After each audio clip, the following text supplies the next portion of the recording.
फरिश्ता है वो उस जहां का, उसे उसने ही भेजा है।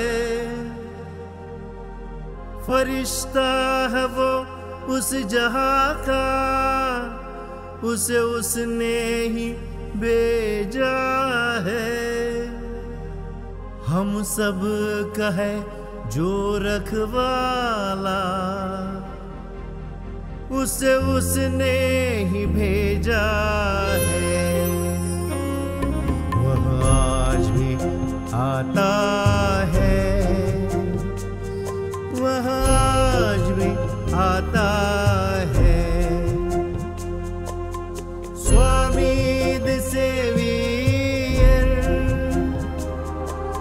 Swami the saviour, Swami the saviour, Swami the saviour. वह आता ही आता है, वह आता ही आता है।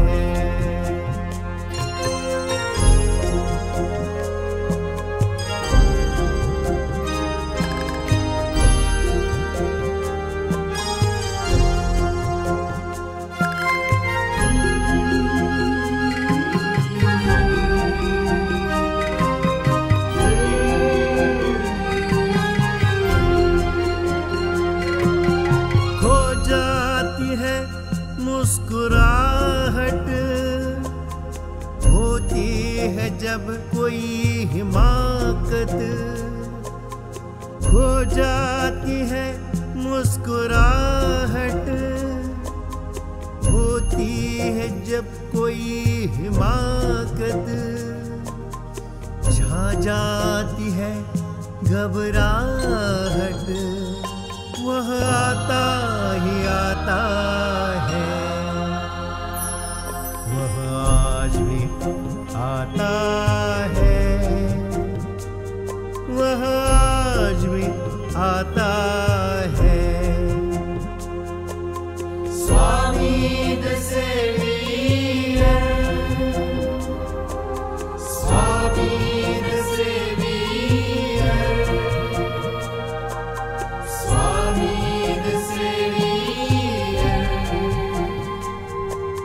Swami the saviour.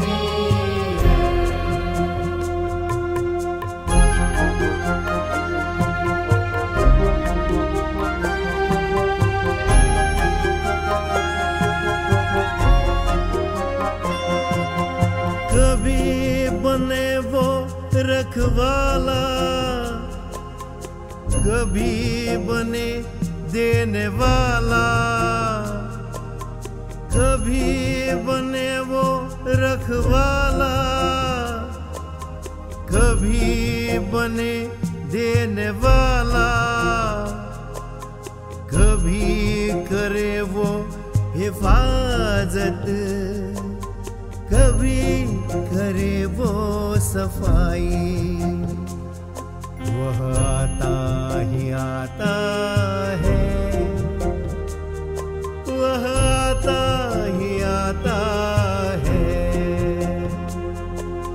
Swami the saviour, Swami the saviour,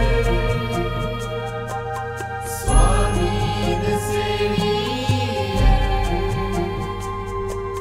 Swami the saviour.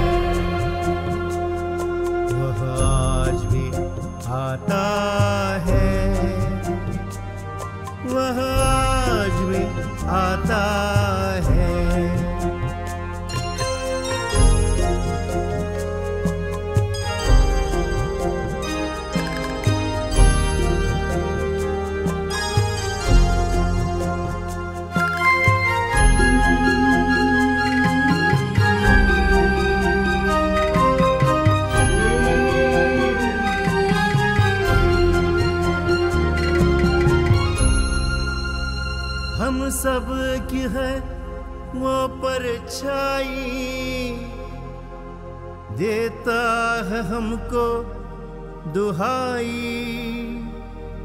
बन के माँ बाप का साया, भगाए डर की वो छाया। Swami the saviour, Swami the saviour, Swami the saviour,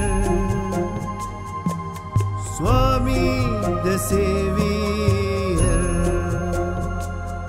वह आज भी आता है, वह आता ही आता है, वह आज भी आता है, वह आता ही आता है। श्री स्वामी समर्थ सद्गुरु भक्त हो. कर्माचा सिद्धांत. दर गुरुवारी आपण हे प्रवचन आवर्जून पाहताय, ऐकताय आणि खूप छान प्रतिसाद सुद्धा मला मिळतोय. बरं वाटतंय. पण हे कर्म करण्यासाठी प्रत्येक प्राणी, प्रत्येक योनीत हा जीव जन्माला येतो आणि आपला पूर्ण जीवन प्रवास आपल्या प्रारब्धानुसार किंवा आपण संचितात करून ठेवलेली जी कर्माचा साठा आहे त्यानुसार आपलं आयुष्य व्यतीत करतो. कर्माचा सिद्धांत काय आहे हे जाणून घेण्याची जिज्ञासा जशी दिवसेंदिवस आपली सर्वांची वाढते आहे, तसंच नुसतं जाणून घेण्यापेक्षा मी गेल्या भागात सांगितल्याप्रमाणे प्रत्येक गोष्ट लावून घ्यायची नाही, बरोबर आहे, पण आपल्या आयुष्यात ऍप्लिकेशन गरजेचं आहे हे मी सांगितलेलं आहे. आपण रोज नवीन गोष्टी शिकतो, पण आपण आयुष्यात वापरतो किती त्या गोष्टी? एक छोटीशी गोष्ट जर घेतलीत आणि त्यावर ठरवलं की अख्खं आयुष्य आपल्याला जगायचं तर आपण जगू शकतो. तर अशा अनेक गोष्टी या ब्रह्मांडात परमेश्वराने निर्माण करून ठेवले. एक एक गोष्ट, एक एक शब्द, एक एक वाक्य, एक एक स्वर उच्चार जर आपण घेऊन त्यावर जीवन जगायचं नक्की केलं तर असे अनेक जन्म आपल्याला घ्यावे लागतील. मग कर्माचा सिद्धांत जो आहे तो आपल्याला काय सांगतोय की कसं जगायचं, कसं वागायचं, कसं सजग राहायचं, कसं सतर्क राहायचं, कुठची कर्म करताना कसं राहायचं, हे सगळं ज्ञान आपल्याला इथे मिळणार आहे आणि ते फार गरजेचं आहे. आपण रोजच्या आयुष्यात जे जीवन जगत आहात ते सोडायचंच नाहीये, ते जगायचंच आहे. पण ते जगत असताना आपण जी रोज कर्म करतो त्या कर्मांवर आपला अभ्यास चालू आहे. ती किती प्रकारची असतात आणि किती चांगली, कशी वाईट असतात हे सुद्धा आपण जाणून घेतोय. इथे साक्षात गेल्या भागात आपण गीतेच्या 3ऱ्या अध्यायातला भगवान श्रीकृष्णाने अर्जुनाला काय सांगितलंय की हे पार्था, या त्रैलोक्यात मला स्वतःला काहीच करायचे उरलेले नाही. साक्षात स्वतः भगवंत आहेत, त्यांना करायचं असं काय? तरीही त्यांनी जन्म घेतलाय, मनुष्यरूपी शरीर त्यांनी धारण केलंय. कारण मला मिळालेले नाही किंवा मिळवायचे बाकी आहे असे काहीच उरलेले नाही, तरी पण मी कर्म करीतच असतो. भगवंताला काय मिळालं नाही असं आहे? सगळंच मिळालेलं आहे. आणि मिळवायचं काय आहे का? तर नाही, काहीच नाही, असं काहीच उरलेलं नाही.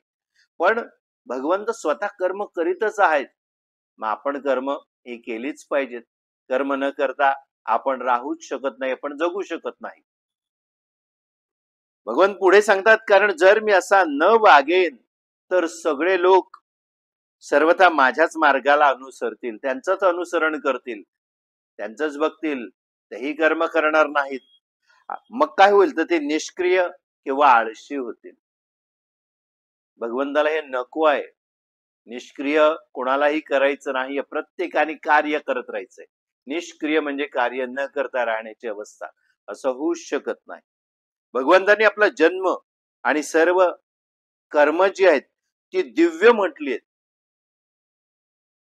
भगवंत स्वतः मनुष्यरूपी शरीर धारण करून जन्माला येतात आणि ती जी कर्म करतात किंवा त्यांचा तो मनुष्य जन्म आहे, ही सगळे कर्म आणि हा जन्म त्यांनी दिव्य म्हटली आहेत. याला 3 कारण आहेत असं आपण गेल्या भागात शेवटी समजून घेण्याचा प्रयत्न केला आणि मी म्हटलं होतं की पुढच्या भागात हे काय 3 कारण आहेत ती आपण समजून घेऊ. चला, तर पहिलं कारण आहे, इतर जीवात्म्यांप्रमाणे भगवंताचा जन्म मातेच्या उदरातून झालेला नाही, ते प्रकट झाले. जीवात्मे जन्म घेतात, शिवात्मा किंवा परमात्मा जेव्हा जन्म घेतो, अवतार स्वरूप जन्म घेणं, तर ते मातेच्या उदरातून जन्म झाला असं जरी वाटलं तरीही इतर जीवात्म्यांप्रमाणे भगवंताचा जन्म मातेच्या उदरातून झालेला नाही, ते प्रकट होतात. तर फार महत्वाची गोष्ट आहे. दुसरं कारण आहे, त्यांचा जन्म पूर्वजन्मातील संचित कर्म प्रारब्ध रूपाने भोगण्यासाठी झालेला नसतो, कारण त्यांची पूर्वीची कोणतीही संचित कर्मे असतच नाहीत, नसतात. त्यांच्या अवतार काळात त्यांनी जी कर्मे केली ती केवळ लीला स्वरूप किंवा समष्टी म्हणजे समाजाच्या दृष्टिकोनातून त्यांच्या कल्याणार्थ केलेली आहेत. राग म्हणजे आसक्ती, द्वेषाने प्रेरित होऊन स्वतःच्या लाभासाठी ते कधीही वागलेले नाहीत. कर्तेपणाचा अभिमान विरहित अशा वृत्तीने सर्व कर्मे त्यांच्या हातून केवळ आपोआप घडलेली आहेत. यामुळे भगवंताचे एकही कर्म संचितात जमा होऊन दुसऱ्या नवीन जन्माचा हेतू म्हणजे कारण बनू शकले नाही. भगवंत म्हणतात, मी आप्त काम आहे. आप्त काम, माझ्या इच्छेनुरूप जेव्हा जेव्हा ज्या ज्या देहाची जरूर पडेल तो देह मी समष्टीच्या हिताकरता धारण करू शकतो. संत तुलसीदासांनी वर्णन केल्याप्रमाणे भगवंताचा अवतार म्हणजे केवळ निज इच्छा निर्मित तनु आहे.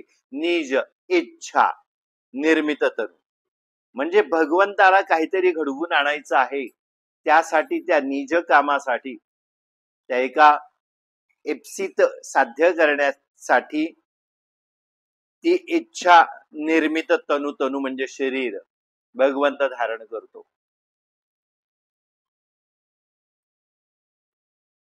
जगात झालेले सर्व महापुरुष म्हणजे रामकृष्ण परमहंस, स्वामी रामतीर्थ, विवेकानंद, महात्मा गांधी, येशू ख्रिस्त, शंकराचार्य, भगवान बुद्ध, महावीर, मोहम्मद पैगंबर इत्यादी इत्यादी सर्व, या सर्वांनी त्यांच्या जीवन काळात जी जी कर्मे केली ती केवळ सर्व लोकहिताय केली, सर्व लोकांच्या हितासाठी केलेली आहेत. कोणत्याही कर्मात त्यांचा व्यक्तिगत स्वार्थ नव्हता, म्हणूनच त्यांना मुक्त पुरुष किंवा मुक्त जीवात्मे समजले जाते. आता हे 3 महत्वाची कारणे आहेत. आपण म्हणतोय श्री स्वामी समर्थ प्रकट झाले, आपण त्यांचा प्रकट दिन करतो, जन्मदिन करत नाही. इतर जीवात्मे आहेत, आपण सर्व जीवात्मे आहेत, ते शिवात्मे आहेत, शिवात्मा आहेत ते. तर ते जीवात्म्यांप्रमाणे भगवंताचा जन्म मातेच्या उदरातून होत नाही, ते प्रकट होतात. हे पहिलं महत्वाचं कारण. दुसरं कारण काय, त्यांचा जन्म पूर्व जन्मातील संचित कर्म प्रारब्ध रूपाने भोगण्यासाठी झालेला नाही, कारण त्यांची पूर्वीची कोणतीही संचित कर्मे नाहीत. भगवंत आहेत, परमात्मा आहेत, ते अवतार स्वरूप प्रकट होतात. मग त्यांचा पूर्वजन्म नाहीच, मग पूर्व सुकृत कसं असेल? मग भगवंत सुद्धा आपल्याला दाखवून देतात की मला या जन्मात जन्म घेऊन मला सुद्धा तुमच्यासारखी कर्म करावी लागतात आणि मलाही भोग भोगावे लागतात. असं काय असतं कारण? याला कारण असतं की परमात्मा जो आहे तो जेव्हा अवतार स्वरूप जन्म घेतो तेव्हा कुठचं तरी शरीर त्याला धारण करावं लागतं. जे शरीर जन्माला आलेलं असतं आणि जन्मताच काही कारणास्तव त्या शरीराचा मृत्यू होतो, ते शरीर मृत पावतं, तेव्हा त्या शरीराला नकळत परमात्मा त्या शरीरात प्रवेश करतात, त्या शरीरात ते प्रकट होतात. एखाद्या आईने आपल्या बाळाला जन्म दिला आणि जन्म होताच ते बाळ आईच्या नकळत आणि सर्वांच्या नकळत मृत पावतं. ते त्याचं तेवढ्याच प्रारब्ध असतं त्या जन्मात. पण ते शरीर जसंच्या तसं असतं क्षणार्धात, कारण भगवंताची लीला आहे. कधी त्या शरीरात ते प्रवेश करतील आणि स्वतःचा कार्यकाळ सुरू करतील, त्या शरीरात कधी प्रकट होतील हे सांगता येणार नाही. कारण काय, भगवंताची लीला आहे हे समजून घेणं फार महत्वाचं आहे. मातेच्या उदरातून जन्म झाला होता कृष्णाचा हे सर्वश्रुत आहे, मग प्रकट होता जसं का म्हटलं जातं. तर प्रकाशमान ईश, ईश ईश्वर, ईश म्हणजे प्रकाश. हा प्रकाश तो आहेच, तो फक्त एका शरीरात प्रकट होतो आणि अवतार स्वरूप त्यांचं कार्य सुरू होतं. पण त्या शरीराने मातेच्या उदरातून जन्म घेतलेला असतो, ज्या बालकाने ते जन्म घेतलेला असतात त्या बालकाचं प्रारब्ध ते शरीर वापरण्यासाठी ते प्रारब्ध तिथल्या तिथे संपुष्टात करतात भगवंत, आणि ते शरीर धारण करून त्या बालकाचा जो मृत झालेला असतो त्या बालकाचं जे प्रारब्ध आहे ते स्वतः भोगून आपल्या समष्टीला म्हणजे समाजाच्या हितार्थ आपल्याला दाखवून देतात की मलाही सर्व भोग भोगावे लागतात. हे गमक आहे अवताराचं, हे फार महत्वाचं आहे. आपल्याला नेहमी प्रश्न पडतात, मग भगवंताला राम आहेत त्यांना सुद्धा त्यांनी जन्म घेतला होता, मग त्यांना सगळे भोग भोगावे लागले. ते आपल्याला रामायण महाभारत हे आपल्याला कसं जगावं कसं वागावं, आचार विचार कसे असावेत, उच्चार कसे असावेत हे समजण्यासाठी हे सर्व लीला या विष्णूने आपल्या समोर घडवून दाखवली आहे. कृष्ण रूपाने महाभारतात तर राम रूपाने विष्णू रामायणात आपल्याला आपली लीला दाखवताना दिसतात. कशासाठी? समष्टीसाठी, समाजाच्या आपल्यासारख्या मर्त्य लोकांना समजण्यासाठी आहे. तर त्यांचा हा अशा रीतीने जन्म झालेला असतो, त्यामुळे त्यांना पूर्वजन्मात भगवंताचा पूर्वजन्म नाही, तोच सर्वत्र आणि सर्वज्ञ आणि सर्वस्व त्याचंच आहे सगळं, त्यांनीच ब्रह्मांडाची रचना केली. त्यामुळे त्यांना वेगळं असं प्रारब्ध नाहीच. त्यांचा जन्म पूर्वजन्मातील संचित कर्म प्रारब्ध रूपाने भोगण्यासाठी झालेलाच नाहीये, कारण त्यांची पूर्वीची कोणती संचित कर्म असणारच नाहीत. पण जे शरीर ज्या बालकाचं त्यांनी घेतलेलं आहे, ज्या व्यक्तीचं घेतलेलं असेल त्याचे भोग ते भोगून आपल्याला दाखवतात की मीही जन्माला आलोय, मीही अवतार घेतलाय, पण मलाही भोगावं लागतं. ही सगळी लीला का करत असतात? तर आपल्याला योग्य मार्गदर्शन होऊन आपली कर्म आपण सुधारावीत. हाच सिद्धांत महत्वाचा आहे कर्माचा. सर्व विष्णूचीच ही लीला आहे. कर्म केल्याने काय होतं, कर्म न केल्याने काय होतं, अकर्म काय कर्म काय, हे सगळं आपण व्यवस्थित समजून घेतोय. तिसरं महत्वाचं कारण त्यांच्या अवतार काळात त्यांनी जी जी कर्मे केली ती केवळ लीला स्वरूपी आहेत. भगवंताने अवतार घेतला, प्रकट झाले ते जीवात्मे नाहीत, शिवात्मे आहेत, म्हणजे ईश्वर आत्मे आहेत, परमात्मा आहेत ते. तर ते समाजाच्या जनकल्याणार्थ त्यांनी ती लीला स्वरूप जी कर्मे केलेली आहेत, त्यांची पूर्वीची काही कर्मच नाहीयेत. राग, आसक्ती, द्वेष याने प्रेरित होऊन स्वतःच्या लाभासाठी त्यांनी कधीही ते काही केलेले नाही, कधीही ते तसे वागलेले नाहीत स्वार्थासाठी. आणि कर्तेपणाचा अभिमान रहित त्यांची वृत्ती असल्यामुळे सर्व कर्म त्यांच्या हातून केवळ आपोआप घडली आहेत समाज कल्याणार्थ. आपण गेल्या भागात हे सगळं समजून घेतलेलं आहे की कुठच्या प्रकारची कर्म केल्याने ते संचितात जमा होत नाहीत. आठवत नसेल तर कृपया पुन्हा तो भाग व्यवस्थित पहा. यामुळे भगवंताचे एकही कर्म संचितात जमा होऊन दुसऱ्या नवीन जन्माचा हेतू म्हणजे कारण बनूच शकत नाही. आपण गेल्या भागात हेच शिकलो की कुठची कर्म अशी आहेत जी केल्याने संचितात जमा होत नाहीत. तरीही आपण त्या देवयोनी सुद्धा समजून घेतली होती. तर हे साक्षात देव, साक्षात भगवंत प्रकट होतात. तर भगवंत म्हणतात मी आप्त काम आहे, आप्तकाम म्हणजे काय? ते स्वतःच्या ह्या ब्रह्मांड रचनेमध्ये स्वतःच त्यांनी ब्रह्मांडाची रचना केली आहे. हे सगळं जी कर्म आहेत ती घडवून सुद्धा तेच आणतायत. आपल्याला प्रेरणा पण तेच देत आहेत. संचितात आपल्या जमाही तेच करतायत. प्रारब्ध रूपाने आपल्याला भोगायला लावतायत आणि क्रियमाण करताना आपल्याला बुद्धी सुद्धा तेच देतात.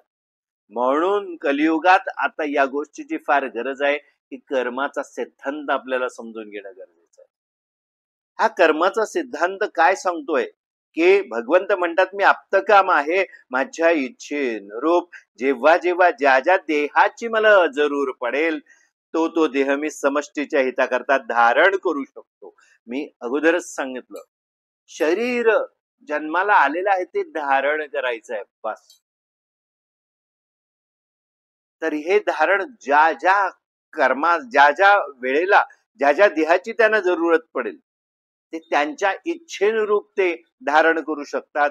आणि हा जो देह मिळतो तो देह ते समष्टीच्या म्हणजे समाजाच्या आपल्या सर्वांसाठी आपल्या हिताकरता ते धारण करू शकतात. तर संत तुलसीदासांनी काय वर्णन केलंय भगवंताचं? त्यांचा अवतार म्हणजे काय म्हणतायत ते? निज इच्छा निर्मित तनु आहे. जगात झालेले सर्व महापुरुष रामकृष्ण परमहंस वगैरे आपण पूर्ण मगाशी सर्वांची नावं ऐकलीत. ही जे सर्व काम करतात, जे कर्म करतात, हे सर्वांनी त्यांच्या जीवन काळात जी जी कर्म केली ती केवळ कशी आहेत? सर्व लोकहित आहे, सर्व लोकांच्या हितासाठी केलेली आहेत. कोणत्याही कर्मात त्यांचा व्यक्तिगत स्वार्थ नव्हता. म्हणूनच त्यांना मुक्त पुरुष किंवा मुक्त जीवात्मे समजले जातात. स्वार्थच नाहीये कोणाच्या, तर आपल्या कल्याणार्थ समष्टीच्या समाजाच्या सर्व लोकाहिताय म्हटलं आहे. तर असे जे आत्मे म्हणजे परमात्मे अवतार स्वरूप प्रकट होतात किंवा जन्म घेतात त्यांचा कुठचाही व्यक्तिगत स्वार्थ नसतो. म्हणून त्यांना मुक्त पुरुष किंवा मुक्त जीवात्मे म्हटलं जातं. आता निष्काम कर्म म्हणजे काय ते आपण समजून घेऊ. निष्काम कर्म मग अशी सांगितले काम आणि निष्काम. तर आपण हे काय आहे? कामना रहित, कुठचीही कामना मनात नसताना, इच्छा रहित, कुठचीही इच्छा मनात नसताना जे आपण कर्म करतो ती कर्म संचितात जमा होत नाहीत. हेही आपण शिकलेलो आहे. मनुष्य जे जे कर्म करतो ते काहीतरी कामना किंवा इच्छा आशा यांनी प्रेरित झाल्याशिवाय तो करतच नाही. मनुष्य जो आहे तो प्रत्येक गोष्ट करताना जे कर्म करतो ते कर्म करताना काहीतरी कामना इच्छा किंवा आशा तो मनात धरतो आणि त्या आशेने त्या इच्छेने त्या प्रेरणेने त्या कामनेने प्रेरणा प्रेरित झाल्याशिवाय तो कुठचंच कर्म करत नाही. यात त्याचा काही दोष नाही. यात त्याचा काही दोष नाही. कारण आपण ह्या आधी आपण हे सगळं पाहिलेलं आहे की मनुष्य फळाची इच्छा आशा राखो वा न राखो एकदा कर्म केले की केव्हा ना केव्हा ते फळ दिल्याशिवाय शांत होत नाही.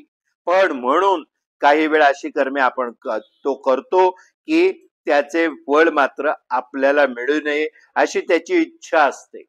अशी काही कर्म तो करतो.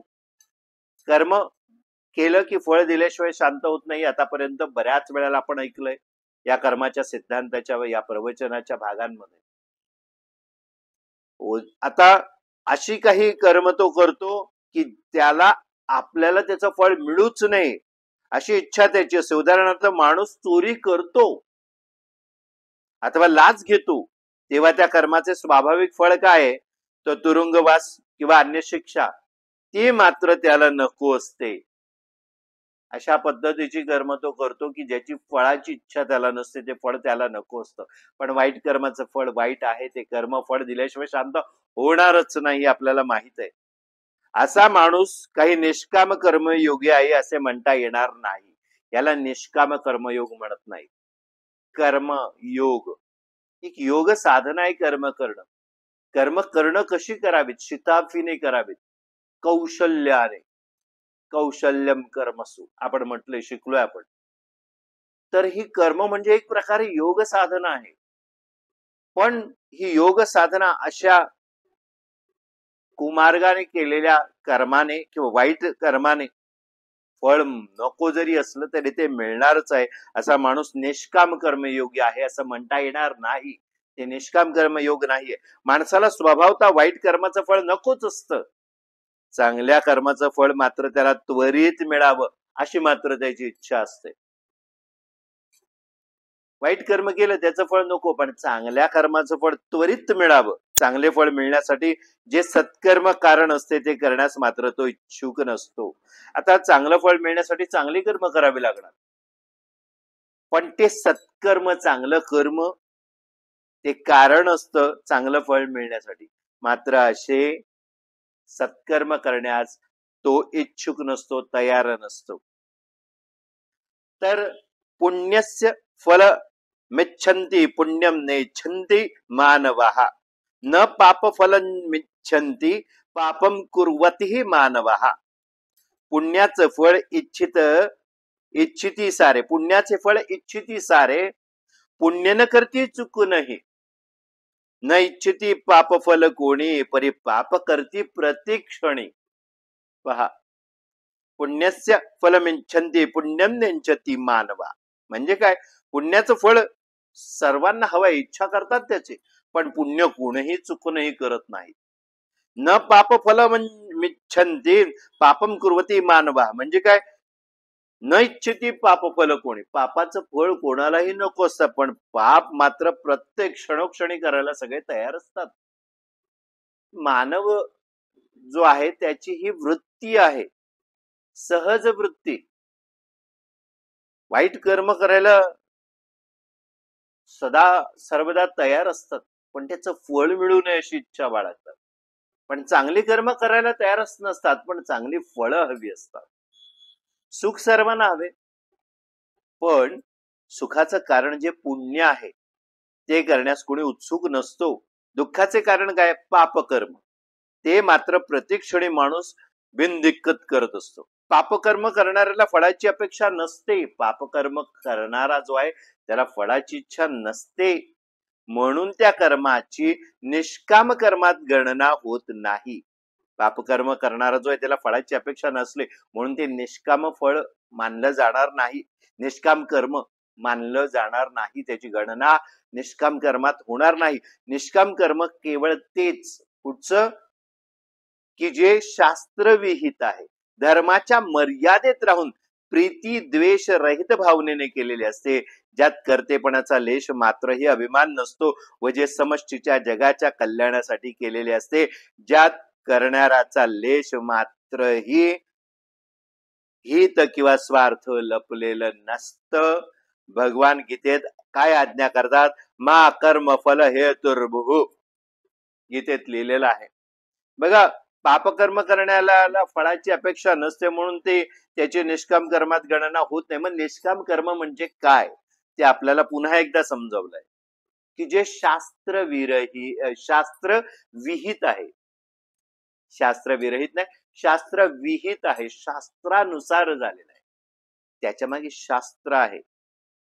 धर्माच्या मर्यादेत राहून, धर्म म्हणजे धारणा, काही धारणा नक्की केलेल्या आहेत, मनुष्य धर्माच्या धारणा.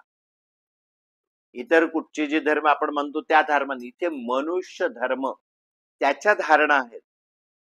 तर त्या धारणा ज्या आहेत त्या धर्माच्या मर्यादेत राहून प्रीती म्हणजे प्रेम, द्वेष म्हणजे द्वेष, आपल्याला माहितीये की राग लोभ, याच्या विरहित ह्याच्या रहित भावनेने जे कर्म केलंय, ज्याच्यात कर्तेपणा नाही, मी केलं, मी करतो, मी करते नाही, ते लेश मात्रही अभिमान त्यात त्याचा लपलेला नाही, किंवा जे समष्टीच्या म्हणजे समाजाच्या हितासाठी जगाच्या कल्याणासाठी जे केलेलं असतं ते निष्काम कर्म मानलं जातं. आणि ज्यात करणाऱ्याचा जो करतोय ते निष्काम कर्म त्याचा लेश मात्रही लपलेला स्वार्थ त्यात नसतो, कसलाही स्वार्थ त्यात लपलेला नसतो जो करणारा करत आहे. म्हणून भगवान गीतेत आज्ञा काय करतात? मा कर्म फल हेतुर्भुः. म्हणजे काय? तर फळ मिळणार असेल तरच कर्म करीन अशी भावना माणसाने ठेवू नये. फळ मिळणार असेल चांगलं तेच तरच मी कर्म करेन अशी भावना माणसाने ठेवू नये. परंतु कर्तव्य बुद्धीने आपल्या अंतरात्म्याच्या समाधानासाठी भगवत प्रीत्यर्थ कर्म करावे. म्हणजे काय, तर अशी भावना मनात ठेवायची नाही, जर मला फळ मिळणार तरच मी कर्म करेन. मग काय करायचं, कर्तव्य माझे आहे ते मला केलंच पाहिजे.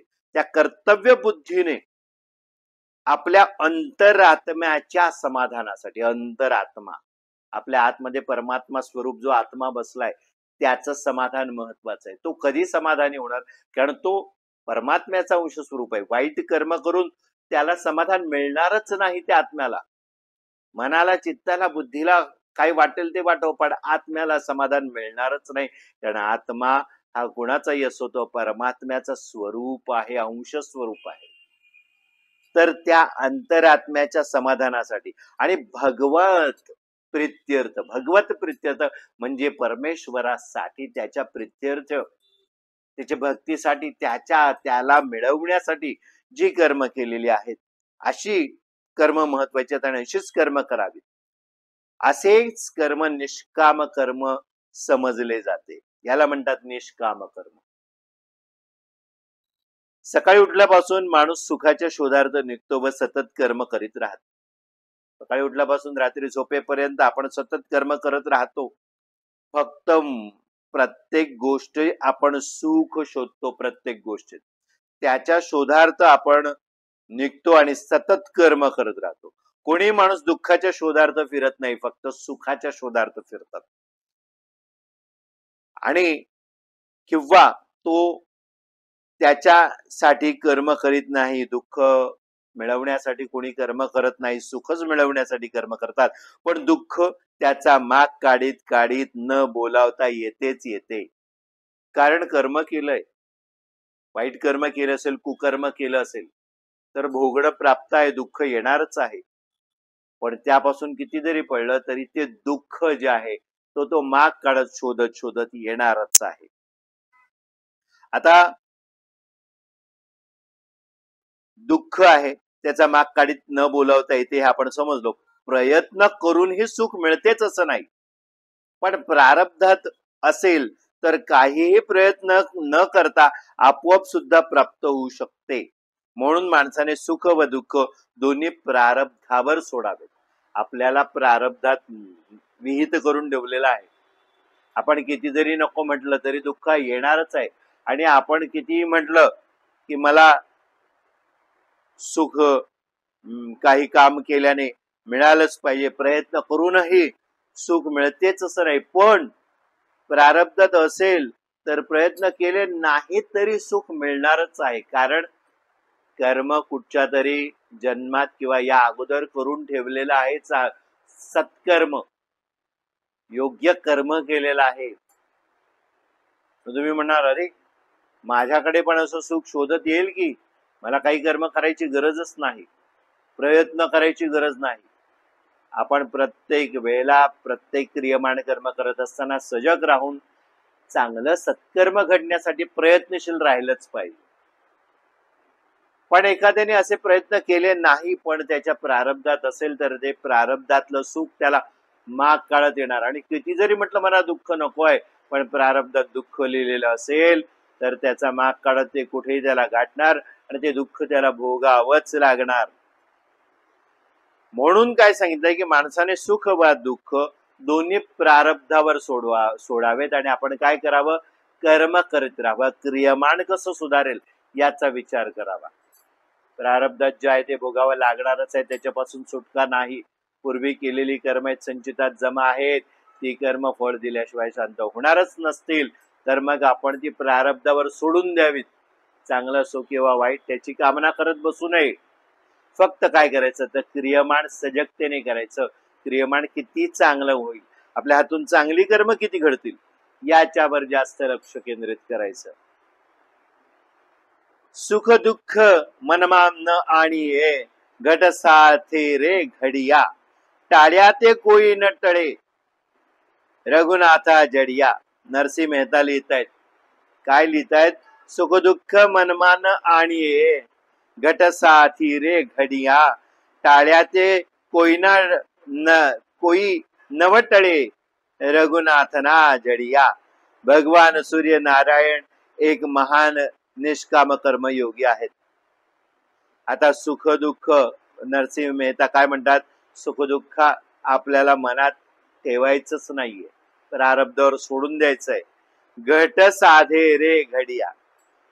ही घटिका जी आहे ती व्यवस्थित साधली गेली पाहिजे, सत्कर्म करून ती व्यवस्थित साधली पाहिजे.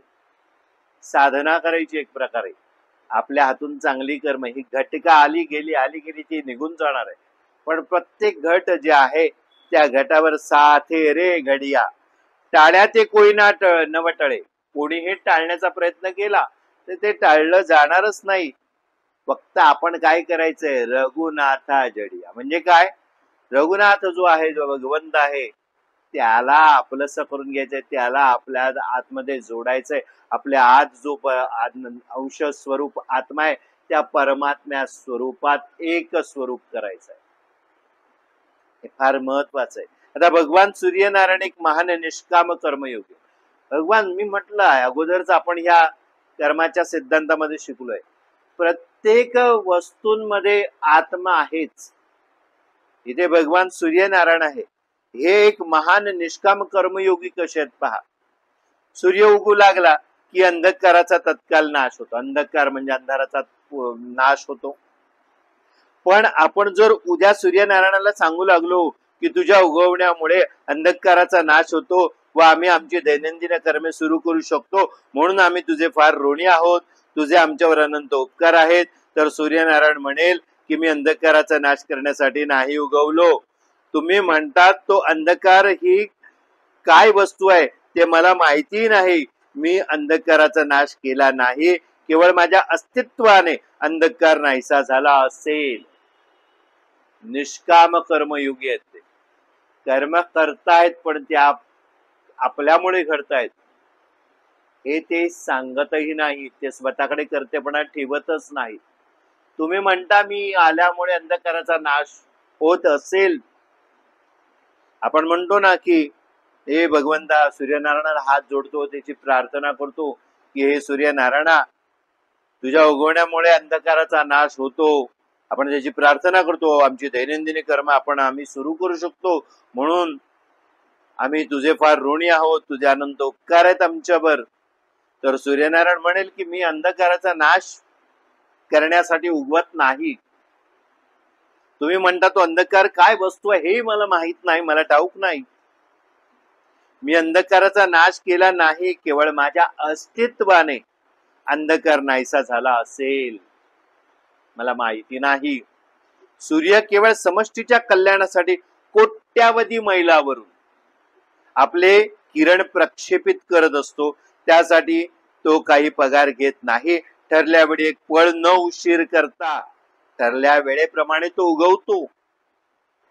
त्यासाठी त्याला पगार, पेन्शन, ग्रॅज्युटी वगैरेची अपेक्षा नाही. कर्तेपणाचा लेश मात्रही अभिमान न धरता तो सतत कर्मेरत असतो, कर्मात रत असतो. त्याचं नाव निष्काम कर्म. याला म्हणतात निष्काम कर्म. सतत आपलं कर्म करत राहायचं. निष्काम कर्म साधणं फार गरजेचं आहे. साधना एक प्रकारची. एखाद्या लहान मुलं आजारी असलं की त्याची आई रात्रीच्या रात्री जागरणे करून त्याची सेवा चाकरी करत असते. त्यासाठी तिला कसल्याही मोबदल्याची वा सुविधेची अपेक्षा नसते. मला ही सुविधा मिळावी, ती मला हा मोबदला मिळावा. तिचं बाळ आहे, तिच्यासाठी ती रात्रंदिवस आपल्या आजारी बाळाची सेवा शुश्रूषा करते, अनेक जागरण करते. इतकेच काय, पण अशा वेळी जर एखाद्या माणसाने तिला असे सांगायचा प्रयत्न केला की तिचे सर्व श्रम व्यर्थ आहेत, कारण बदलत्या काळानुरूप तो मुलगा उद्या मोठा झाला की त्याला आईच्या उपकाराची जाणीव राहणार नाही, असं जरी तिला सांगितलं तरी इतकेच काय, त्याचे लग्न झाल्यावर तो बायकोच्या मुठीतच जाईल, तिच्या इशाऱ्यावर नाचेल, कदाचित तिच्या सांगण्यावरून वृद्ध मातेचे हालही केले जातील. अशा वेळी ती आई सांगेल की भविष्य काळात काय वाटेल ते हो, मला त्याचा विचार करायचा नाही, तिला त्याची पर्वा नाही, पण मुलाची सेवा चाकरी केल्याशिवाय तिच्याने राहवणारच नाही. ते तिचे कर्तव्य आहे. जसं सूर्यनारायण म्हणतोय अंधकार मला माहितीच नाहीये, उद्या काय होणार हे मला माहितीच नाहीये, माझ्यामुळे काही घडतंय मला माहितीच नाही. जशी आई सांगते, जर कोणी तिला समजवायला गेलं की हे तुम्ही करताय, करायची काही गरज नाही, मुलगा उद्या मोठा झाला आणि तुमच्या उपकाराचे पांग त्यांनी फेडले नाहीत तर, तरी पण ती म्हणते मला त्याची पर्वा नाही, कारण ते तिचे कर्तव्य आहे. कोणत्याही फळाची अपेक्षा न राखता ते ती करणारच करणार, कारण ती आई आहे. आई म्हणजे आद्य ईश्वर. निष्काम कर्माची अशी अगणित उदाहरणं देता येतील, अशी अगणित उदाहरणं आहेत. दारूबंदी खात्याचे मोठे पगारदार अधिकारी दारूबंदीचे काम करू शकणार नाहीत असे कार्य एक पैही पगार न घेता महात्मा गांधी, हजरत मोहम्मद पैगंबर, स्वामी सहजानंदाच्या महान व्यक्ती करू शकल्या. दारूबंदी खात्याचे मोठे अधिकारी, पगारदार जे अधिकारी आहेत ते दारूबंदीचे काम करू शकणार नाहीत असं काम एकही पै पगार न घेता, अशा विभूती ज्या आहेत महात्मा गांधी, हजरत मोहम्मद पैगंबर, स्वामी सहजानंद, अशी काही उदाहरणं दाखल नावं इथे दिलेले आहेत, अशा महान व्यक्ती करू शकल्या. दारूबंदीचा एखादा खात्याचा जो अधिकारी आहे तोही इतक्या सहज सुलभ हे काम करू शकणार नाही. ते या सर्वांनी केलं. त्यांनी हे कार्य केवळ लोककल्याणार्थ, मोबदल्याची कोणती अपेक्षा न बाळगता निस्वार्थ भावनेने केलेलं आहे. त्यामुळे त्यांनी त्यासाठी पगार, प्रमोशन, पेन्शन, ग्रॅज्युटी, हक्काची किंवा किरकोळ रजा मागितलेली नाही. याचे नाव निष्काम कर्मयोग. अशा पद्धतीची कर्म जी आहेत ती निष्काम कर्मयोग मध्ये येतात. समाज कल्याणासाठी, समाज हितासाठी कसलाही मोबदला न घेता, कसल्याही कर्माचे स्वतःवर अभिमान न बाळगता, पै पैशाची अपेक्षा न करता जे केलेलं आहे ते निष्काम कर्म आहे. त्याला निष्काम कर्मयोग म्हटलंय. आता आपण प्रारब्धावर कसा काबू मिळवावा व ते भोगत असताना नवे क्रियमाण जे आहे ते क्रियमाण कर्म पुन्हा संचितात जमा न होण्यासाठी प्रारब्ध कसे भोगावे याची आपण आता युक्ती पाहू. ही फार युक्ती महत्वाची बघा. प्रत्येकाला हेच समजून घ्यायची इच्छा आहे. कर्माचा सिद्धांत आम्ही रोज ऐकतो, इतका वेळ देतो, एक एक तास बसतोय. आम्हाला आता हे फार महत्वाचं आहे. तर प्रारब्धावर कसा काबू मिळवायचा आणि ते भोगत असताना, प्रारब्ध भोगत असताना नवीन क्रियमाण कर्म पुन्हा संचितात जमा न होण्यासाठी प्रारब्ध कसं भोगायचं याची आता युक्ती आपण पाहू. प्रारब्ध भोगणे अपरिहार्य आहे. पहिली गोष्ट आपल्याला हे जाणून घेणं गरजेचं आहे. प्रारब्ध भोगणं अपरिहार्य आहे, त्याशिवाय आपल्याला सुटका नाही, आपल्याला भोगावंच लागणार. संचित कर्म ही भात्यात ठेवलेल्या बाणांसारखी असतात. संचितात जमा असलेली कर्म, भाता बाणाचा जो पाठी असतो, आपली कर्म या आपण जमा होत आहेत संचितात, तसाच ही संचित कर्म भात्यात ठेवलेल्या तीक्ष्ण बाणांसारखी असतात. तर प्रारब्ध काय, तर धनुष्यातून सुटलेल्या बाणासारखे असते. जमा असलेले बाण आणि धनुष्यातून सुटलेला बाण हा फरक आहे. संचित म्हणजे भात्यामध्ये असलेली बाण आणि धनुष्याच्या दोरीतून, धनुष्यातून सुटलेला बाण आहे हे प्रारब्ध. संचितात असलेले जे बाण आहेत ते म्हणजे भात्यात असलेले बाण. धनुष्यातून बाण एकदा सुटला की तो परत घेता येत नाही, तो आपले लक्ष गाठणारच गाठणार. आपण नेहमी हे उदाहरण ऐकतो, एकदा कमानीतून बाण सुटला तर तो पुन्हा पाठी घेता येत नाही. त्याचप्रमाणे हे प्रारब्ध भोगावंच लागतं. प्रारब्ध भोगल्याशिवाय कोणाची सुटका नाही. कोणी महान ज्ञानी, महर्षी, साधू संत असला, महर्षी असू दे, ज्ञानी असू दे, साधू संत कोणी असू देत, तरी प्रारब्ध भोगल्यासाठी प्रारब्ध भोगल्याशिवाय त्याची सुटका होत नाही. जे ज्ञानी असतात ते प्रारब्धाला धैर्याने सामोरे जातात. हे आपण पूर्वी राजा परीक्षिताच्या उदाहरणावरून शिकलेलोच आहोत, पाहिलेलंच आहोत. प्रारब्धवश फळ रूपाने जे प्रारब्ध प्राप्त होते असे ते झालेले आहे, त्यात कोणीही फरक करूच शकत नाही. प्रारब्धवश फळ रूपाने जे प्राप्त झालेले असते त्यात कोणी फरक करू शकत नाही. दशरथ राजाला कैकेयीच्या मागणीप्रमाणे रामाला वनवासात धाडावेच लागले. रामायणात आपल्याला हे सर्व ज्ञात आहे. त्यावेळी भरताला अतिशय दुःख झाले. तेव्हा त्याची समजूत काढण्यासाठी महर्षी वसिष्ठांनी जो उपदेश केला त्यात ते काय म्हणतात, सुनहु भरत भावी प्रबल बिलखी कहेहु मुनिनाथ हानी लाभ जीवन मरण जस अपजस विधी हात. तुलसी रामायणात ही ओवी दिलेली आहे. काय म्हणतंय, सुनहु भरत भावी प्रबल बिलखी कहेहु मुनिनाथ हानी लाभ जीवन मरण जस अपजस विधी हात. जस जस विधान लिहिलेलं आहे त्याप्रमाणे होणारच आहे. हे भरता, कृपया माझं बोलणं ऐका. काय म्हणतायत मुनिनाथ वसिष्ठ, काय म्हणतायत, हानी लाभ जीवन मरण. हानी किंवा लाभ, सुख किंवा दुःख, हे जीवन मरण जसं असेल ते सगळं भोगावंच लागणार, कारण ते विधीच्या हातात आहे. हानी लाभ जीवन मरण, यश अपयश हे सर्व प्रारब्धाधीन असतं, प्रारब्धाच्या अधीन असतं. आपल्या हातात नसतं. हानी होणे अगर लाभ होणे, जगणे अथवा मरणे, यश मिळणे अथवा अपयश मिळणे, हे सर्व प्रारब्धात ज्याप्रमाणे निश्चित झालेले असते त्याप्रमाणेच होणार आहे, त्यात बदल होणार नाही. गोस्वामी संत तुलसीदासांनी रामायणात हे सत्य फार मार्मिकपणे कथन केलेलं आहे. मार्मिकपणे कथन केलंय संत तुलसीदासांनी त्यांनी लिहिलेल्या रामायणामध्ये. हानी कोणाची झाली आणि लाभ कोणाचा झाला आता ते पहा. कौसल्येला तिच्या उतार वयात आपला मुलाला व सुनेला वनवासात धाडणे भाग पडले. राम सीता उतार वयात कौशल्येला आपल्या मुलाला आणि सुनेला वनवासात धाडणे भाग पडले. त्याचा राज्याभिषेक झालेला पाहणे तिच्या नशिबात म्हणजे प्रारब्धात नव्हते, प्रभू रामचंद्राचा राज्याभिषेक. पण या घटनेमुळे लाभ झाला तो शबरीचा. कोणाचा लाभ तर कोणाचा, कोणाची हानी, कोणाची हानी तर कोणाचा लाभ. कौशल्येला तिच्या उतार वयात मुलाचा आणि सुनेचा मुलेला आणि सुनेला वनवासात धाडणं भाग पडलं. त्याचा राज्याभिषेक झालेला तिच्या नशिबात म्हणजे प्रारब्धात नव्हता बघणं.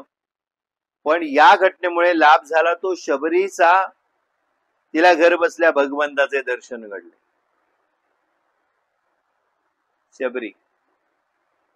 शबरी सारखी साधना भक्ती असावी. मग इतकी निष्काम भक्ती की जिने स्वतः उष्टी केलेली फळं, का उष्टी केली की गोड फळच मी माझ्या भगवंताला देणार, इतकी प्रचंड भक्ती. आणि तिची उच्चिष्ट म्हणजे तिचं उष्ट फळ सुद्धा भगवंताने गोड मानून खाल्लं. अशा पद्धतीची साधना असावी आपली. तर त्या शबरीला घर बसल्या भगवंताचं दर्शन घडलं. कारण वनवासात गेल्यानंतर ही सगळी रचना त्या विष्णू भगवंताचीच आहे, त्या प्रभू रामचंद्राचीच आहे. या रामायणातून आपल्याला बऱ्याचशा गोष्टी शिकायला मिळतात. कसं आपण आचरण असावं आपलं, आपण कसं वागावं, उठावं, बसावं, काय करावं, कसं करावं, कुठच्या वेळेला, हे चांगलं किंवा वाईट आपण ठरवतो त्या आपल्या अनुभवावर. पण रामायण आणि महाभारताचं जर व्यवस्थित वाचन केलं, समजून घेतलं, तर आपली विवेक बुद्धी प्रबळ होते. काय चांगलं काय वाईट अनुभव घेताना आपण जे अनुभव घेतो आपल्या बुद्धीनुरूप त्याच्यातून चांगलं किंवा वाईट समजतो. पण ते चांगलं किंवा वाईट आहे की नाही हे समजण्यासाठी या महान ग्रंथांची निर्मिती झाली.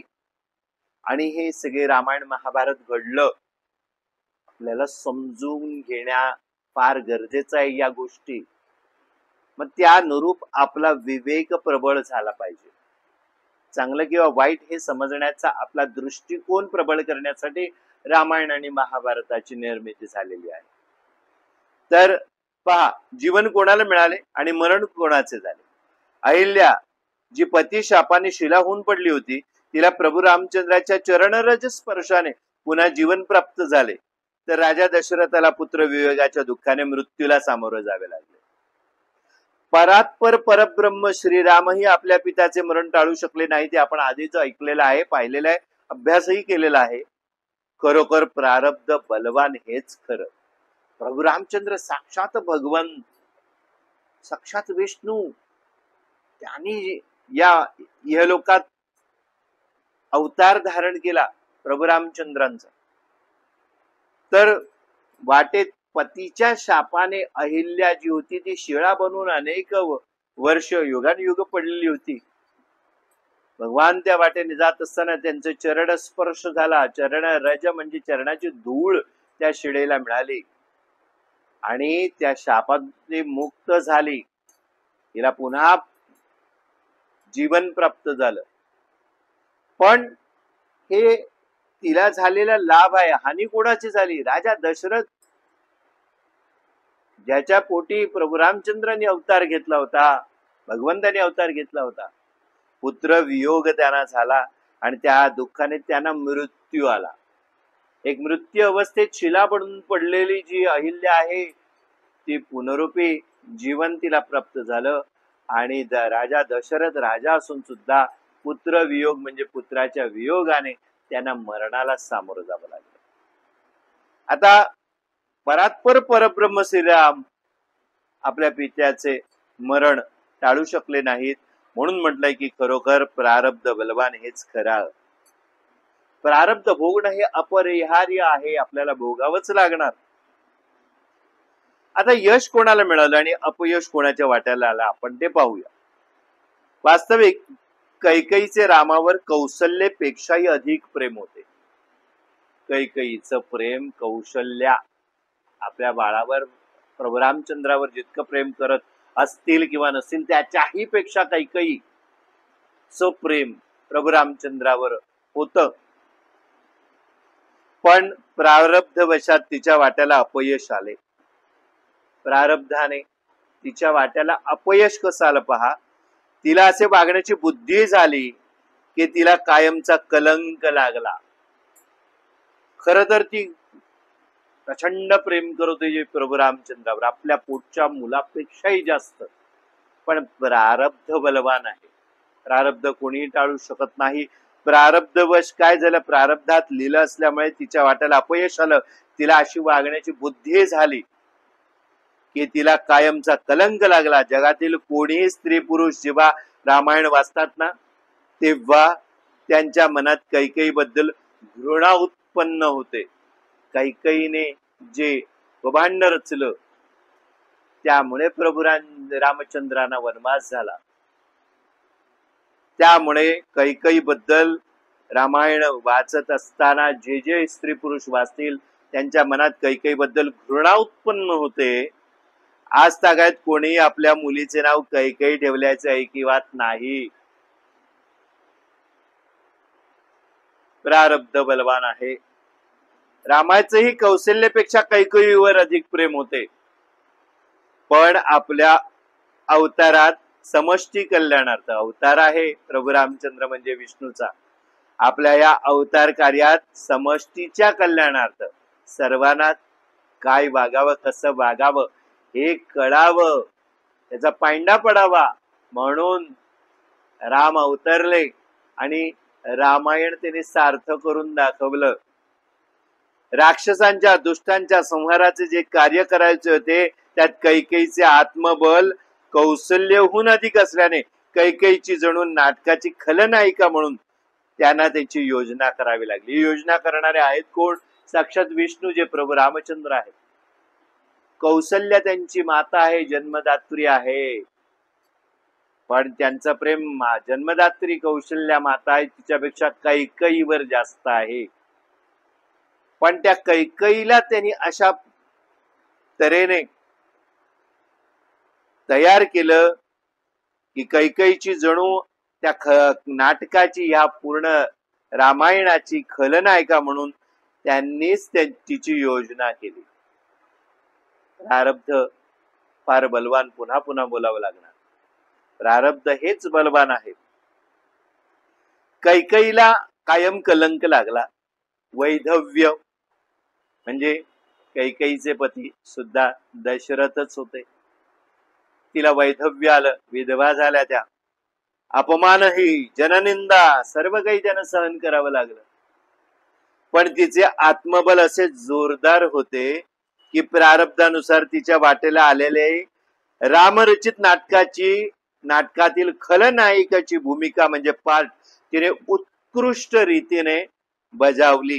कौसल्या अथवा सुमित्रा यांना इतकी निंदा मानहानी सहन करताच आली नसती. आत्मबल किती महत्वाचं इथे आपण ते समजून घेऊ. रामाचे कौशल्यपेक्षा कैकेयीवर अधिक प्रेम होते, पण आपल्या अवतारात समष्टीच्या कल्याणार्थ राक्षसांच्या दुष्टांच्या संहाराचं जे त्यांना कार्य करायचं होतं त्यासाठी कैकेयीचं आत्मबल त्यांना प्रचंड आहे, प्रबल आहे.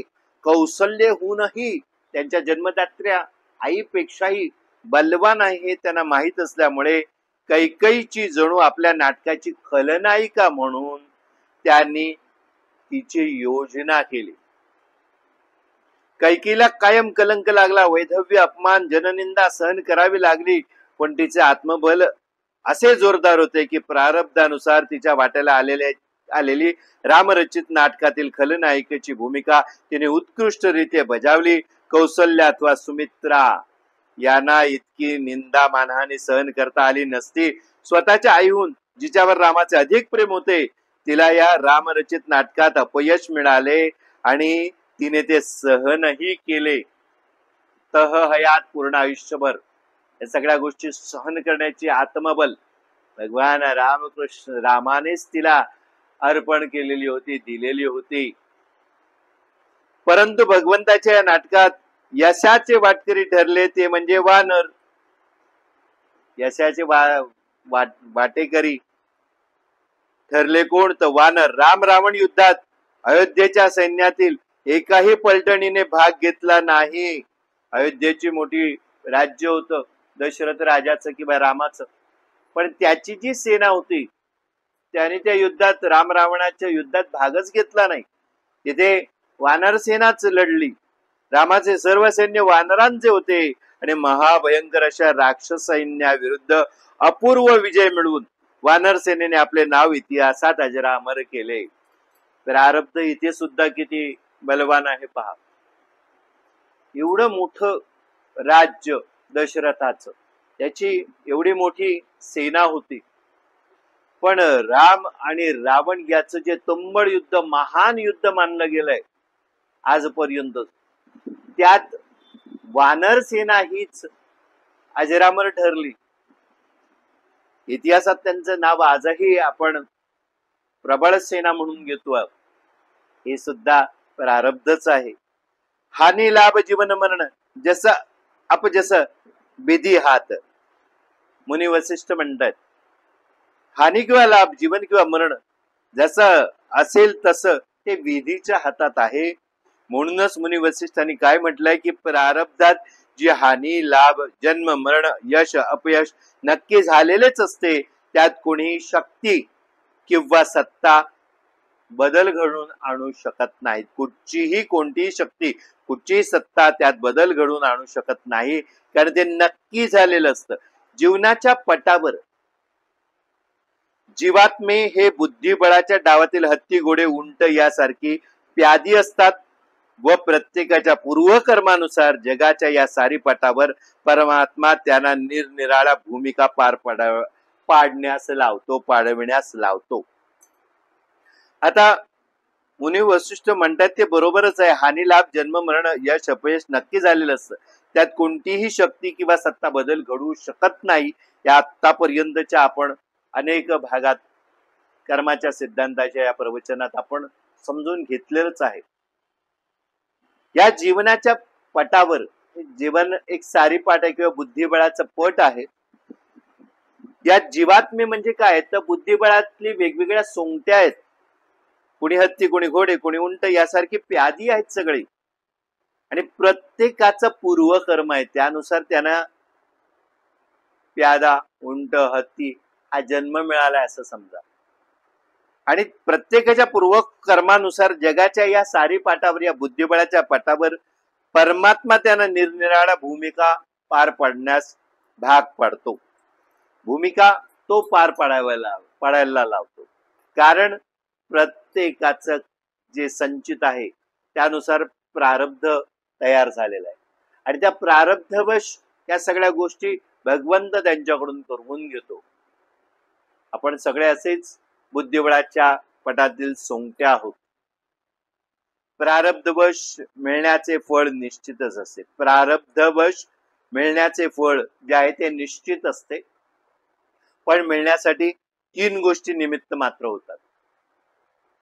जे आहे ते निश्चित आहे, ते मिळणारच आहे प्रारब्धात जे आहे ते.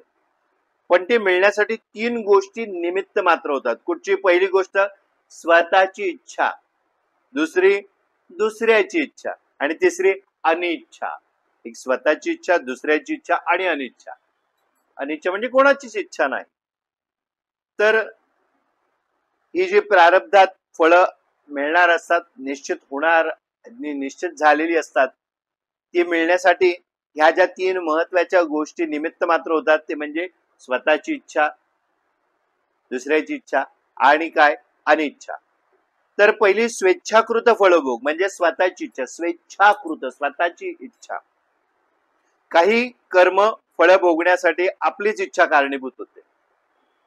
काही जी कर्मफळ आहेत प्रारब्धात आली आहेत ती भोगण्यासाठी आपली स्वतःची इच्छा कारणीभूत होते. कशी? बघा, त्याला स्वेच्छाकृत फळभोग म्हटलंय. उदाहरणार्थ काही निमित्ताने अग्नीत हात घालण्याची इच्छा होणे व त्यामुळे हात भाजणे. स्वतःच्या इच्छेने आपण अग्नीत हात घातला, काही कारणानं, कारण नाही त्याला, काही उदाहरणार्थ काही निमित्त मात्र झालंय आणि आपल्याला अग्नीत हात घालण्याची इच्छा झाली आणि आपला हात भाजला, म्हणजे आपली इच्छा. एक उदाहरण दिलेलं आहे. परेच्छाकृत फळभोग म्हणजे दुसऱ्याची इच्छा. पर इच्छा, परेच्छा. पर म्हणजे दुसरा, दुसऱ्याची इच्छा. स्वेच्छा म्हणजे स्वतःची इच्छा, परेच्छा म्हणजे दुसऱ्याची इच्छा. काही प्रारब्ध भोग हे परेच्छाकृत म्हणजे काय? तो दुसऱ्याच्या इच्छेमुळे घडतात. उदाहरणार्थ एखाद्या माणसाला आपले काही चांगले अथवा वाईट करण्याची इच्छा होते. एखाद्या माणसाला दुसऱ्या आपली काही चांगलं काही वाईट करण्याची इच्छा होते, परेच्छा, त्याला इच्छा झाली. पण आपल्या प्रारब्धात ते भोगायचं आहे, चांगलं किंवा वाईट, तर त्याला इच्छा झाली, मग परेच्छा. प्रारब्धवश आपल्याला भोगायचंय, त्याला कारण काय? आपली कधीतरी इच्छा होईल स्वेच्छा, कधीतरी दुसऱ्याला इच्छा होईल आपलं चांगलं किंवा वाईट करण्याची. फळभोग कसले आहेत? प्रारब्धाचे. आपण पूर्वकर्म केलंय त्याच फळ आहे. त्याप्रमाणे तो परेच्छा झाली, त्याला दुसऱ्याला इच्छा झाली, त्याप्रमाणे तो वागतो आणि त्याच्या त्या वागण्याने आपले चांगले अगर वाईट फळ भोगायला आपल्याला लागते. समजा आपले घर आगीत जळण्याचे आपल्या प्रारब्धात आहे. अशा वेळी एखाद्या माणसाला आपल्यावरील काही द्वेष भावनेने तुमच्या घराला, आपल्या घराला आग लावण्याची बुद्धी होते. तो तसे करतो व अशा प्रकारे दुसऱ्याच्या इच्छेमुळे आपले प्रारब्ध आपल्याला भोगायला लागते. त्याच्या मनात इच्छा निर्माण होते. पण आपल्या प्रारब्धात असल्याशिवाय अग्नी आपलं घर भस्मसात करू शकत नाही. त्याला इच्छा झाली, आपण स्वतःच्या घराला आग तर लावणार नाही स्वेच्छेने, पण अग्नी आहे त्याच्यात हात टाकण्याची इच्छा, कदाचित बघू किती गरम आहे, अशा पद्धतीने आपण हात टाकू शकतो, स्वेच्छा. पण आपलं घर जळून खाक होणं हे जर आपल्या प्रारब्धात असेल तर दुसऱ्या कोणाला तरी पर म्हणजे दुसऱ्याला इच्छा होईल आणि तो आपलं घर जाळेल आणि आपल्याला त्या प्रारब्धाचे भोग भोगावे लागतील. आता अनिच्छा म्हणजे काय? अनिच्छाकृत फळभोग म्हणजे काय ते समजून घेऊ. आपली इच्छा असो वा नसो, प्रारब्ध हे भोगावेच लागते, हे तर नक्कीच आहे. उदाहरणार्थ आपण बसल्या जागी अकस्मात घराची भिंत वा एखादे झाड अंगावर पडणे किंवा आपण नीट फुटपाथ वरून चालत असता एखाद्या ड्रायव्हरच्या चुकीने किंवा त्याच्या गाडीचा ब्रेक तुटल्याने आपल्याला दुखापत किंवा वेळ प्रसंगी प्राणही आपल्याला गमवावे लागणे. अशा घटनात आपली काही चूक नसते किंवा दुसऱ्याचीही आपल्याला इजा करण्याची इच्छाही काही नसते. पण होणारे ते होतेच म्हणतात ना, होणारे न चुके जरी ये ब्रह्मा तया आडवा. ब्रह्मा जरी आला तरी होणार ते होणारच आहे, ते चुकणार नाही. इथे कोणाचीच आपली इच्छा नाही किंवा दुसऱ्यालाही आपल्याला मारण्याची इच्छा झाली नाही, पण आपल्या प्रारब्धात आहे. मरण असो किंवा दुखापत, ते होणारच होणार. याप्रमाणे प्रारब्ध भोगण्यात आपण परतंत्र असतो. प्रारब्ध भोगण्यात आपण अगोदरही शिकलेलो आहोत. प्रारब्ध भोगण्यात आपण काय आहोत? परतंत्र आहोत. पण काही वेळा स्वेच्छाकृत व परेच्छाकृत, स्वेच्छाकृत परेच्छाकृत फळ भोगताना आपण आपल्या कामना, वासना, अगर प्रीती द्वेष यांच्या आहारी जाऊन जे क्रियमाण करतो ते असे करतो की पुन्हा ते क्रियमाण संचितात जमा होऊन पुन्हा या वा पुढील जन्मी भोगण्यासाठी प्रारब्ध बनून आपल्या पुढे ते उभे ठाकते. पहा, हे प्रारब्ध भोगण्यात आपण परतंत्र आहोत, बरोबर आहे. प्रारब्ध आहे ते आता आपण त्याला काही बदलू शकत नाही. आपण परतंत्र आहोत, आपल्याला ते भोगावंच लागणार, स्वातंत्र्य नाही आपल्याला. पण काही वेळा स्वतःच्या इच्छेने असू देत किंवा दुसऱ्याच्या इच्छेने असू देत, जे फळ भोगताना आपण ना मनात काही कामना करतो, काही वासना करतो, अगर राग, लोभ, मद, मत्सर, प्रीती, प्रेम सगळं काही, अशाने त्याच्या आहारी जाऊन आपण काही क्रियमाण आपल्याकडून घडतं किंवा आपण करतो, असं की जे पुन्हा क्रियमाण संचितात जमा होतं. म्हणजे बाणाच्या भातात ते जसं तीर जमा होतात, तर हे पुन्हा या किंवा पुढील जन्मी आपल्याला भोगण्यासाठी प्रारब्ध बनवून आपल्या पुढे उभे ठाकणारच आहे. म्हणून म्हटलंय की सजगतेने कर्म करणं गरजेचं आहे. सजगता, विवेक जागृत करणे, आणि विवेक जागृत करून सुद्धा त्याही पलीकडे जायचंय. सद्गुरूंची उपासना करायची, सत्सत विवेक बुद्धी जागृत करायची. आपल्या प्रत्येकाच्या शरीरात अनेक चक्रात सर्वात सहस्त्रार चक्र जे आहे, शेवटचं चक्र 7वं, तेच आहे गुरुतत्वाचं चक्र. 7ही चक्र महत्वाची आहेत. ही सर्व चक्र कार्यान्वित होण्यासाठी आपल्याला गुरु भेटणं गरजेचं आहे. एकदा गुरुची भेट झाली की ती कार्यान्वित होण्यासाठी आपल्याला मदत होती, आपल्याला मार्गदर्शन मिळतं. आणि हे मार्गदर्शन मिळाल्याने आपल्या प्रत्येकात सारासार बुद्धी जी आहे, म्हणजे विवेक आहे, ती अजून पुष्ट होतो, तो प्रज्वलित होतो आणि त्याचं रूपांतर सत्सत विवेक बुद्धीत होतं. ही सत्सत विवेक बुद्धी आपण क्रियमाण कर्म करत असताना आपल्याला चांगले किंवा वाईट याची कल्पना अगोदर मिळते आणि आपण त्यानुसार आपली कर्म करतो. यासाठी आपण हे सर्व व्यवस्थित समजून घेण्याचा प्रयत्न करतो आहोत. हळूहळू कासवाच्या गतीने आपण यात अभ्यास करतो आहोत. कर्माचा सिद्धांत पुन्हा पुन्हा सांगेन. समजणं म्हटलं तर सोपं आहे, म्हटलं तर फार कठीण आहे. असं म्हटलं की आता मला समजलंय, थोड्या वेळाने आपल्याला वाटतं काहीच समजलं नाही. कारण काय, तर हा कर्माचा सिद्धांतच असा आहे. पण आपण हा गुंता सोडवण्याचा प्रयत्न करू.